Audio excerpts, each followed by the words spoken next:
তুমি তোমার ভাবির সাথে নিজের আন্তরিকতা শেয়ার করো, অথচ তোমার ভাবি তোমার আপন হবে না, আবার তোমার পরও না, সে তোমার পরমাত্মীয়। তোমার তার সাথে যৌক্তিক সম্পর্ক থাকা উচিত, আত্মার সম্পর্ক কখনো গড়ে উঠবে না। আমি বলছি না সবাই এরকম হবে, তবে বেশিরভাগ তোমার ভাবি তোমার সাথে আত্মার সম্পর্ক করবে না। যেমন তুমি একটা উদাহরণ নাও, তুমি মনে করো তোমার ভাবি তোমাকে মায়ের মতো আদর করবে, বড় বোনের মতো আদর করবে, বড় ভাই মায়ের মতো হয়, নানা কত কিস্সা কাহিনী তুমি বলো, আর তুমি মনে মনে তার থেকে অনেক বেশি কিছু আশা করো, আর তুমি যা আশা করো তা তো তুমি পাওই না, বরঞ্চ তুমি এর উল্টাটা পাও।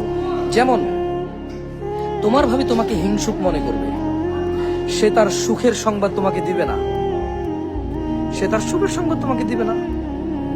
ধরে নাও একটা মেয়ে যদি সে গর্ভবতী হয়, তাহলে সে 40 থেকে 45 দিনের মধ্যে সে নিজে জানতে পারে সে গর্ভবতী হয়েছে। দেখা যায়